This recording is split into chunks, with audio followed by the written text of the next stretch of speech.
ஏன் தயங்குறீங்க? வீட்ல நல்ல காரியம் நடந்துட்டு இருக்குன்னு பாக்குறீங்களா? சரி பரவாயில்ல, இன்னைக்கு வேண்டாம். நாளைக்கு கொள்றீங்களா? முடியாதுல்ல? அப்புறம் எதுக்கு உங்களுக்கு இந்த வீராப்பான பேச்செல்லாம்? இப்போ உன் நேரம் நினைக்கிறேன். அதனாலதான் உன்னை இப்படி எல்லாம் பேச விட்டு நான் வேடிக்கை பார்த்துக்கிட்டு இருக்கேன். பேசுடி பேசு. நான் நினைச்ச மாதிரியே ஆகாஷுக்கும் தாராவுக்கும் இந்த நிச்சயதார்த்தம் மட்டும் நல்லபடியா நடந்து முடியட்டும். அதுக்கப்புறம் உன்னை நான் என்ன செய்யறேன்னு பாரு. என்னத்த யோசிக்கிறீங்க?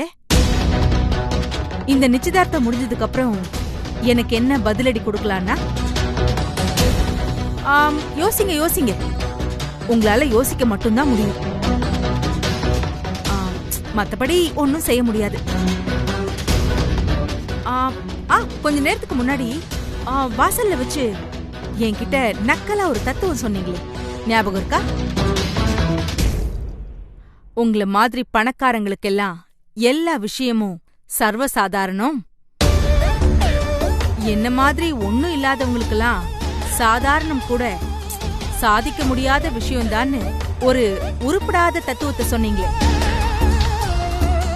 இப்ப புரியுதா? நினைச்சத சாதிக்கிறதுக்கு பணம் இருந்தா மட்டும் பத்தாது, நல்ல மனசும் திறமையான புத்தியும் இருக்கணும். அப்பதான் நாம நினைச்சது எல்லாமே நடக்கும். அதை விட்டுட்டு வெறும் பணத்தை மட்டுமே நம்பிட்டு இருந்தா நாம நினைச்சதெல்லாம் நடக்கிற மாதிரியே தான் இருக்கும். ஆனா கடைசி நேரத்துல திடீர்னு காலவாரி விட்டுடும். இப்ப பாத்தீங்களா உங்க பண திமிரு உங்களை எப்படி காலவாரி விட்டுடுச்சுன்னு? ஏன் லாயர் இல்ல, உங்க லாயரே சொல்றாரு. வெறும் பணத்தையும் திமிரையும் வச்சுக்கிட்டு மட்டுமே கௌரவம்னு நினைச்சிட்டு இருக்கிற நீங்க கூடிய சீக்கிரத்திலேயே ஜெயிலுக்கு போறீங்க. தினமும் நியூஸ் பேப்பர்லாம் படிக்கதானே செய்றீங்க. இது அந்த காலம் இல்ல, கம்ப்யூட்டர் காலம். தப்பு பண்றவங்க யாரா இருந்தாலும், எவ்வளவு பெரிய பணக்காரங்களா இருந்தாலும் தப்பிக்கவே முடியாது. தண்டனைய அனுபவிச்சே ஆகணும்.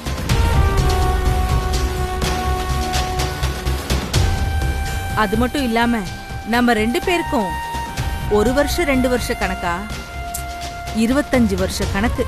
அந்த கணக்கையெல்லாம் அவ்வளோ சீக்கிரம் நீங்க என்கிட்ட சரி கட்டிட முடியாது மாமியாரே. மத்தத கூட நான் விட்டுருவேன்.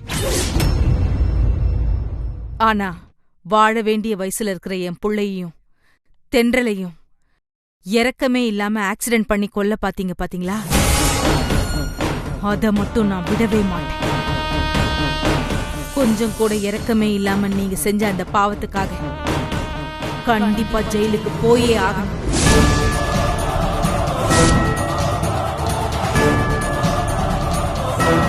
உங்களை நான் ஜெயிலுக்கு அனுப்பியே தீருவேன்.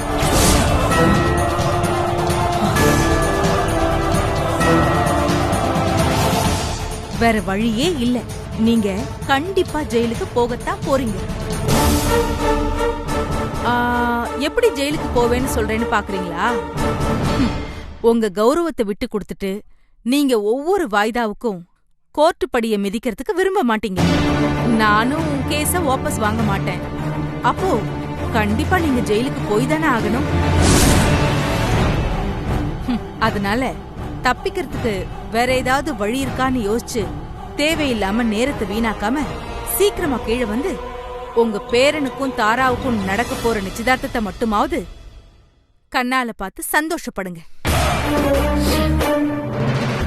மத்தபடி அவங்க கல்யாணத்தை எல்லாம் நீங்க பார்க்கவே முடியாது. ஏன்னா அப்ப நீங்க ஜெயில தான் இருப்பீங்க. சரிங்க மாமியாரே, நான் சொல்ல வேண்டியதெல்லாம் சொல்லிட்டேன். நீங்க கொஞ்ச நேரம் உங்க மனசை ஆசுவாசப்படுத்திட்டு சீக்கிரம் சாந்தமான முகத்தோட கீழே வாங்க. ஏன்னா நிச்சயதார்த்தத்துல உங்க முகம் பதட்டமா இருந்தா பாக்கிறதுக்கு சுத்தமா நல்லாவே இருக்காது. அதனால நீங்க சிரிச்ச முகத்தோட கீழே இறங்கி வாங்க. வரேன் மாமியாரே.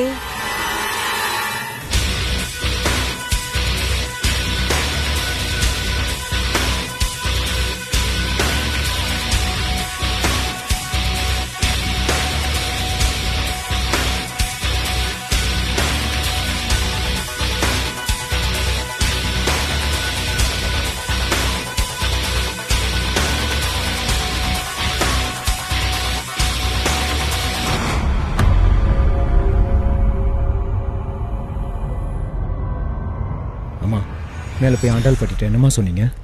உண்மையை சொன்னேன்.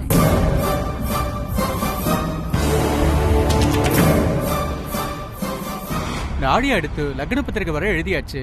அம்மாவை கூப்பிட்டு எல்லாம் லக்ன பத்திரிகையை வாசிச்சிடலாம்.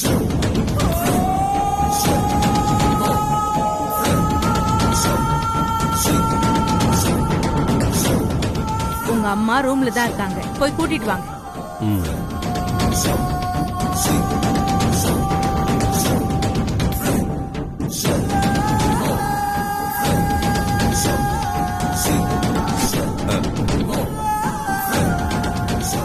அம்மா, ஆ நல்ல நேரம் வந்துருச்சு. தட்டை மாத்திக்கணுமா? ஐயர் உங்களை வர சொன்னாரு. ஆ, சரி, நீ போ, நான் வரேன். சரிம்மா.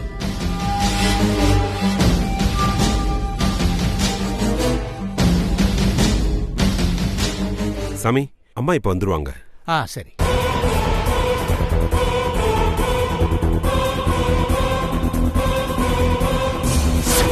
கொஞ்சம் கூட இரக்கமே இல்லாம நீங்க செஞ்ச அந்த பாவத்துக்காக கண்டிப்பா நீங்க ஜெயிலுக்கு போயே ஆகணும். உங்களை நான் ஜெயிலுக்கு அனுப்பியே தீருது.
நீங்க அடுத்த ஏரிக்கு கோர்ட்ல நேர்ல வந்து ஆஜராகலன்னா உங்க மேல வாரண்ட் கொடுத்து அரெஸ்ட் பண்ணி ஜெயிலுக்கு அனுப்பிச்சிருவேன்னு ஜட்ஜி உறுதியா சொல்லிட்டாருமா.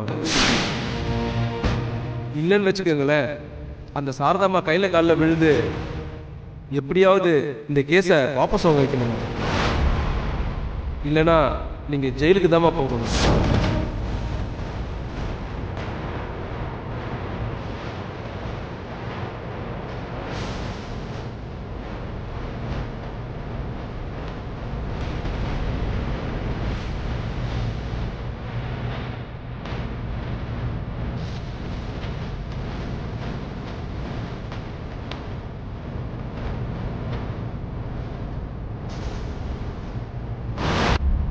அம்மா, லக்ன பத்திரிகையை படிச்சிடலாமா?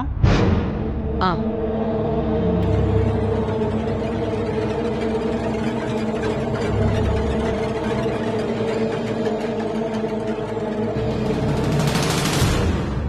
பிளவ ஆண்டு ஆவணி மாதம் 7ஆம் தேதி திங்கட்கிழமை, கடக லக்னம், ரோகிணி நட்சத்திரம் கூடிய சுபயோக சுபதினத்தில் திருமதி ஆண்டாள் அருணாச்சலம் அவர்களின் பேரனும் திரு கண்ணன் திருமதி மாதவி அவர்களின் மகனுமாகிய செல்வன் ஆகாஷ் என்பவருக்கும்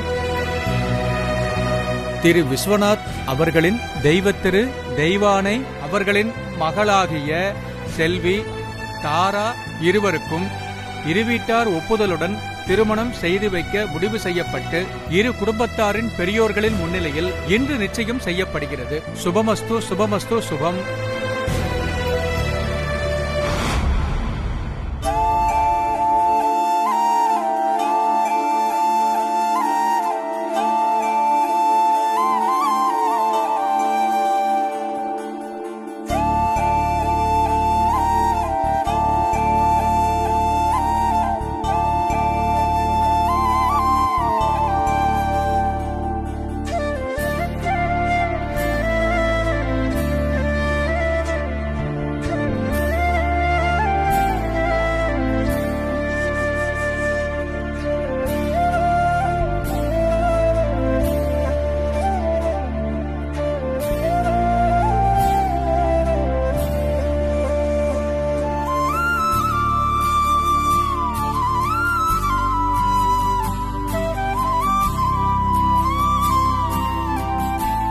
இப்ப 2 வீட்டு குடும்பத்து பெரியவங்களும் சந்தோஷமா தட்டை மாத்திக்கலாம்.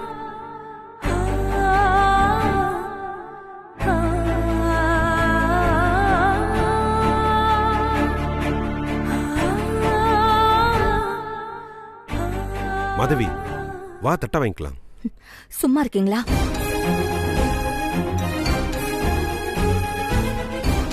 இந்த நிச்சயதார்த்தத்தை முடிவு பண்ணது உங்க அம்மா தானே?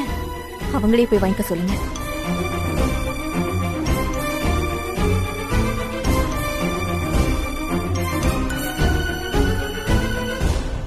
அப்பா, அம்மாவும் நீங்களும் சேர்ந்து தட்டை வாங்கிக்கோங்க.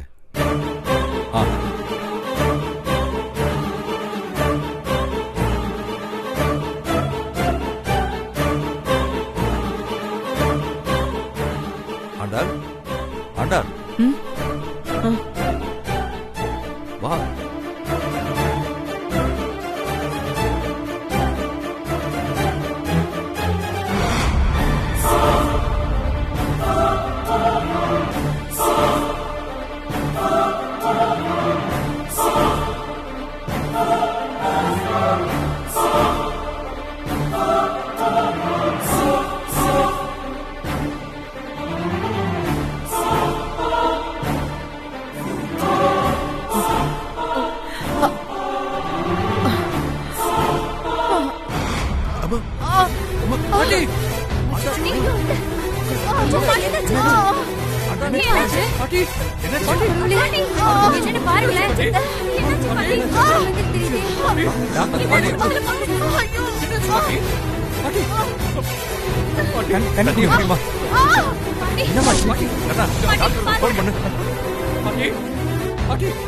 டாக்டர், கொஞ்சம் சீக்கிரம் வாங்க டாக்டர். அம்மாக்கு நெஞ்சு வலி வந்துருச்சு. கொஞ்சம் சீக்கிரமா வாங்க. ஆண்டாள், என்னாச்சு? ஆண்டாள்,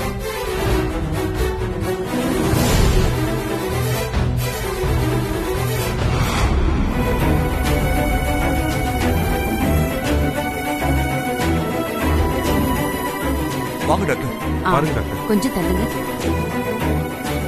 பாட்டி, ஆகாஷ், என்னாச்சு? திடீர்னு மயக்கம் போட்டுட்டாங்க டாக்டர்.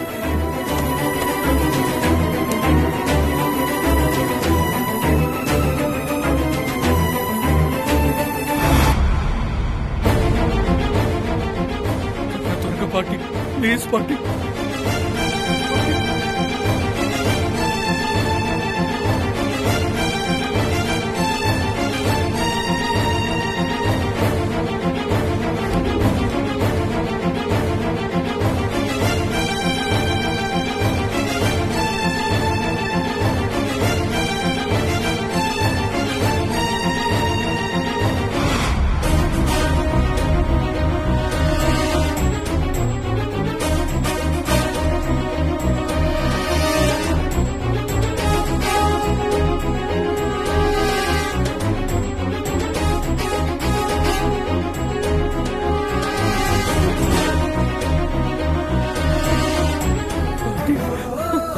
மேடம், மேடம், இங்க பாருங்க. பாட்டி,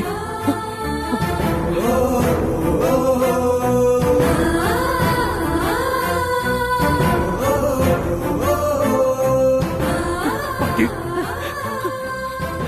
பாட்டி,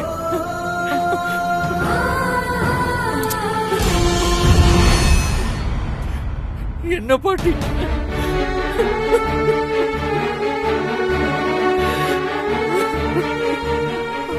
ஆகாஷ்,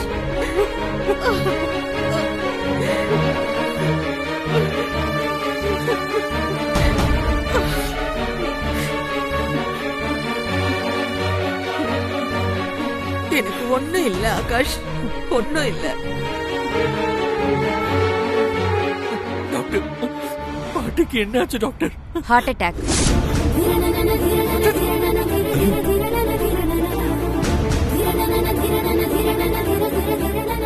பிளட் பிரஷர் ரொம்ப ஹெவியா இருக்கு. இந்த வயசுல பிபியும் இவ்ளோ ஹெவியா இருக்க கூடாது.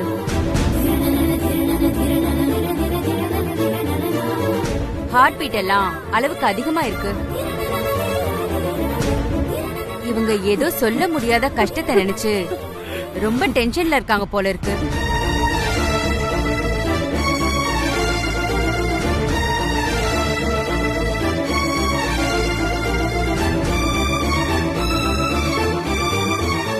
அந்த டென்ஷன்ல தான் இவங்களுக்கு அட்டாக்கே வந்திருக்கு.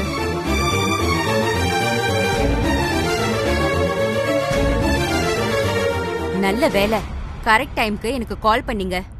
அதான் இவங்களை காப்பாத்த முடிஞ்சது.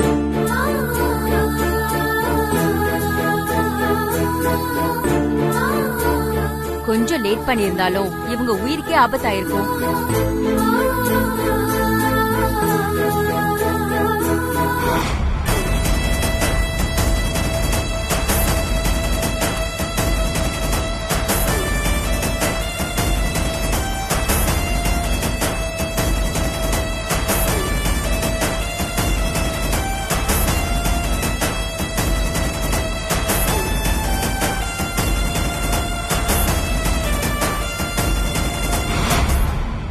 இந்தாங்க, இந்த மெடிசின்ஸ் எல்லாம் வேலை வேலைக்கு கொடுத்துருங்க.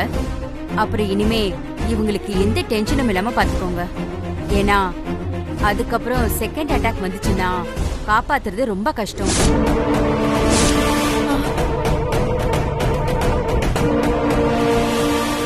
முதல்ல இவங்களை ரூமுக்கு கூட்டிட்டு போய் ரெஸ்ட் எடுக்க வைங்க. ஒரு 1 hour ரிலாக்ஸா தூங்கி எழுந்தாங்கன்னா அவங்களுக்கு பதட்டம் கொஞ்சம் குறைஞ்சிடும்.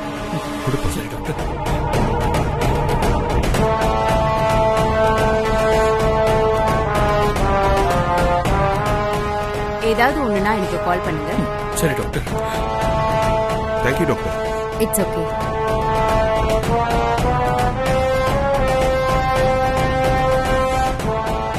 அம்மா பரவாயில்லையாம்மா?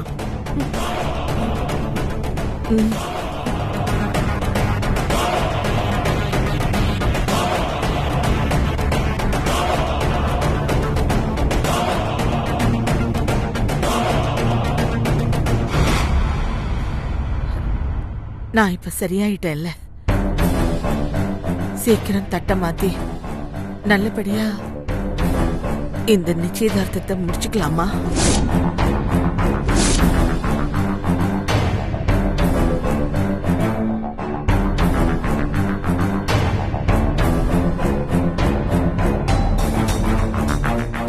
ஏன் யோசிக்கிறீங்க? தட்டை கையில எடுங்க, மாத்திக்கலாம்.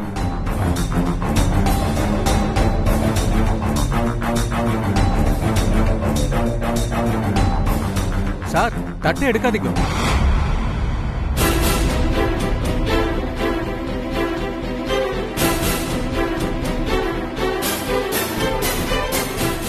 என்னாச்சு? ஏன் தடுக்கிறீங்க? அம்மா, முகூர்த்த நேரம் முடிஞ்சிருத்துமா. இனிமே தட்டை மாத்திக்கிறதுல எந்த பிரயோஜனமும் இல்லம்மா.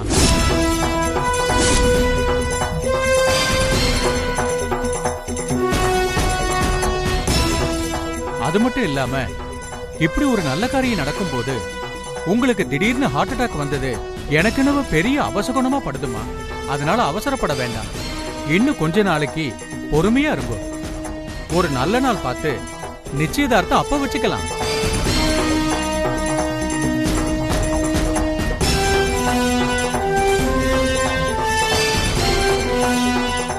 இப்போதைக்கு உங்க உடம்ப கவனிச்சுக்கோங்க. நான் வரேம்மா.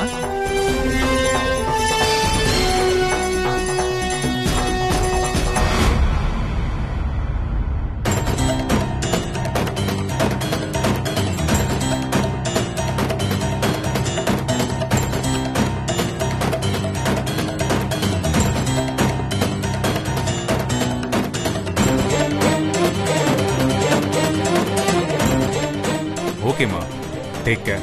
எதுவும் நடக்கக்கூடாது, நடந்து போச்சு. உடம்ப பார்த்துக்கங்க.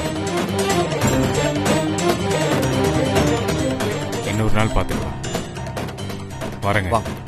வரேன்.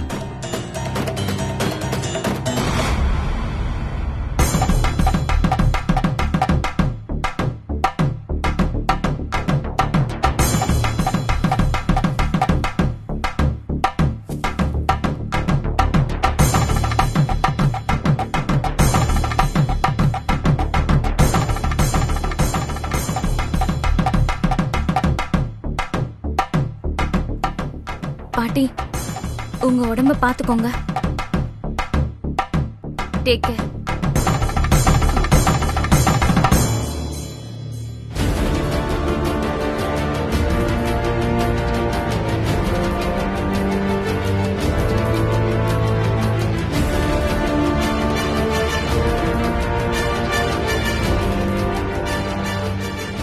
கிளம்புறேன் ஆகாஷ்.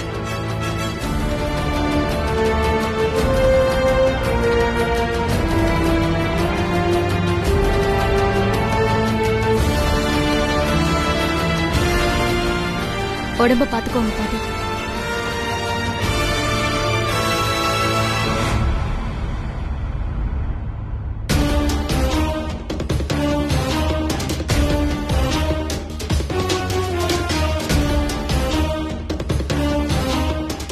வரேன் மாமியாரே, உடம்ப பாத்துக்கணும்.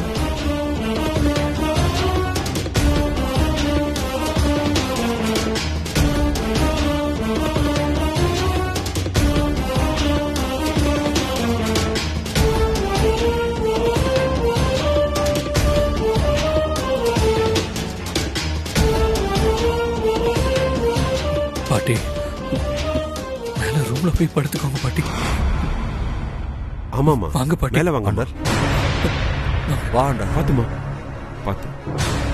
மது